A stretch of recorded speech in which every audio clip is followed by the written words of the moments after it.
Hello friends, welcome to relearning home. आज हम हिंदी का एक टॉपिक लेके आए हैं, स्वर और व्यंजन। साथ ही साथ हम संयुक्त अक्षर भी डिस्कस करने वाले हैं कि संयुक्त अक्षर किसको बोलते हैं। हमारा हिंदी ओलंपियाड का सबसे पहला टॉपिक वर्णों की पहचान है। तो वर्णों की पहचान के लिए सबसे पहले हम देखेंगे हमारे पास कितने स्वर होते हैं, कितने व्यंजन होते हैं और कैसे कैसे संयुक्त अक्षर होते हैं। तो सबसे पहले हम करेंगे स्वर।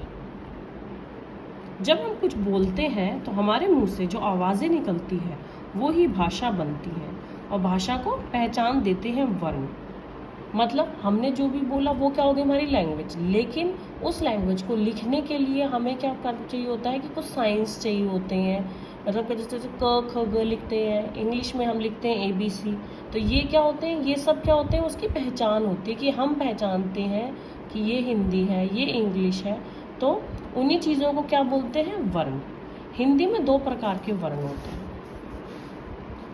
स्वर और व्यंजन। स्वर हमारे होते हैं 11 तरीके के। और स्वर की खासियत क्या होती है, ये बिना किसी अन्य वर्ण की सहायता से बोले जाते हैं। मतलब स्वर बोलने के लिए आपको इनके साथ किसी और वर्ण को नहीं लगाना पड़ता। जबकि व्यंजन का क्या होता है कि व्यंजन के साथ आपको स्वर लगाने पड़ते हैं। तो स्वर हमारे होते हैं 11 तरीके के। आइए देखिए कौन कौन से होते हैं। अ, आ, ई, उ, वी, ए, आए, ओ, औ। तो ये क्या हो गए, हमारे टोटल हो गए 11 तरीके के स्वर हो गए। तो इन स्वरों की सहायता से ही व्यंजन हमेशा बोले जाते हैं और स्वरों को बोलने के लिए किसी वर्ण की सहायता की ज़रूरत नहीं होती।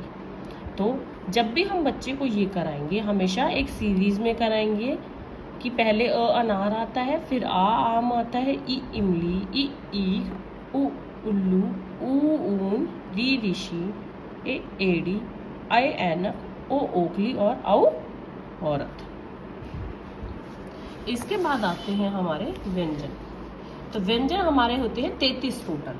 स्वर कितने होते हैं हमारे 11 और व्यंजन हमारे कितने होते हैं 33। तो इन्हीं 33 व्यंजनों को आगे डिवाइड किया गया है। इनके बहुत सारे वर्ग हैं, क वर्ग, च वर्ग, टा वर्ग, त वर्ग, पा वर्ग, य वर्ग और श वर्ग। तो जैसे जैसे जो व्यंजन बोला जाता है ना, उसको उसी कैटेगरी में उसको रखा जाता है।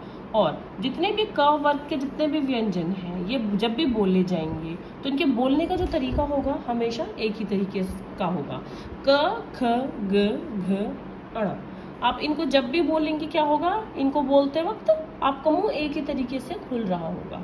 इसी तरीके से च छ ज झ के साथ है ट ठ ड। मतलब आगे जितने भी वर्ण आएंगे वो इसी टाइप से आएंगे कि आप जब भी इनको बोलेंगे, इनके बोलने के तरीके की वजह से ही इनको एक वर्ग में रखा गया है। इनको च वर्ग क्यों बोलते हैं, क्योंकि इनके सबके बोलने का तरीका एक सा है। च को बोल के देखिए, छ को बोल के देखिए, ज को बोल के देखिए, तो क्या होगा, ये तीनों भी बिल्कुल एक तरीके से बोले जाएंगे। इनको बोलते वक्त क्या होता है कि आपके होंठ भी एक ही तरीके से बंद होंगे। जीभ आपकी अगर तालू पे लग रही है तो वो उसी हिसाब से लगेगी। ट ठ ड ढ। तो यहाँ इनको भी अगर मैंने बोला तो मैंने देखा कि ये इनको बोलते ट ट। जब मैंने ट बोला तो मेरी जीभ क्या ऊपर जाके लग रही है। तो ये ट वर्ग वाले सारे अक्षर इसी तरीके से होते हैं। इसी तरीके से हमारे हुए त वर्ग वाले त थ द। जब हमने त थ द बोला तो हमारी जीभ कहाँ लगती है, जाके हमारे दांतों पे लगती है। हमारा जो हिंदी की वर्णमाला है बहुत साइंटिफिकली डिज़ाइन की गई है। इसके लिए हमें किसी से अलग फोनेटिक की या फोनिक्स की ज़रूरत नहीं होती है। ये ऑलरेडी इस तरीके से बनी हुई है कि आपको बहुत ज़्यादा कन्फ्यूजन नहीं होती। बस आपको क्या चाहिए, थोड़ी सी प्रैक्टिस चाहिए। तो इस तरह के इन व्यंजनों को बोलने के लिए हमेशा इसकी ज़रूरत होती है, स्वरों की ज़रूरत होती है।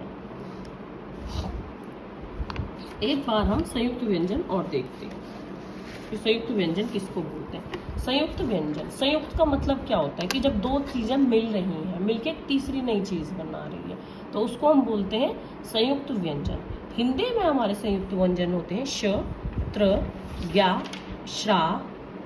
संयुक्त व्यंजन होती है मतलब जब दो व्यंजन मिल रहे हैं और मिलके कितना कौन सा व्यंजन बना रहे हैं, एक और नया व्यंजन बना रहे हैं। जैसे क जमा श मिलके क्या बनता है, शा। कक्षा, परीक्षा, क्षण, क्षमा, क्षमता, क्षय।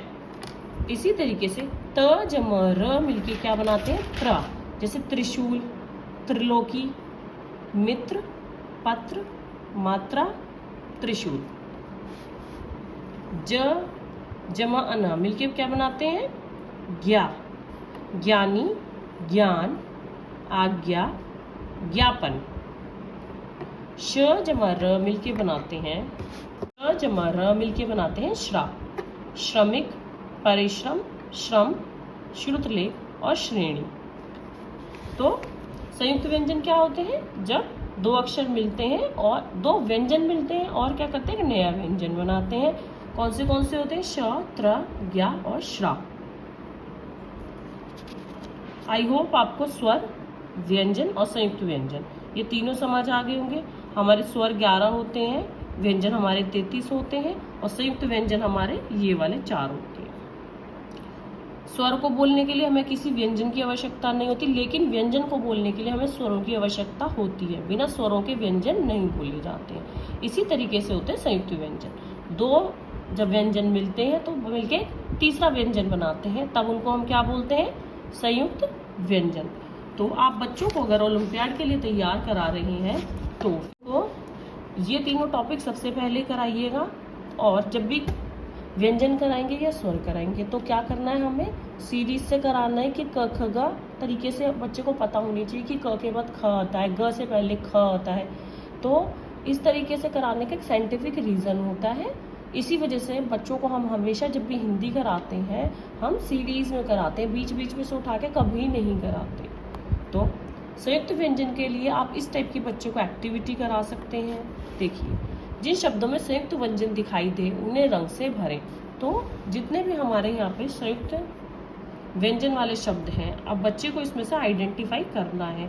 जैसे अक्षर में श है तो श क्या होता है, हमारा एक संयुक्त व्यंजन होता है। कक्षा हमारा संयुक्त व्यंजन है। आज्ञा हमारा संयुक्त व्यंजन है। आश्रम हमारा संयुक्त व्यंजन है। नेत्र हमारा संयुक्त व्यंजन है। पक्षी भी हमारा संयुक्त व्यंजन है। चित्र भी हमारा संयुक्त व्यंजन है।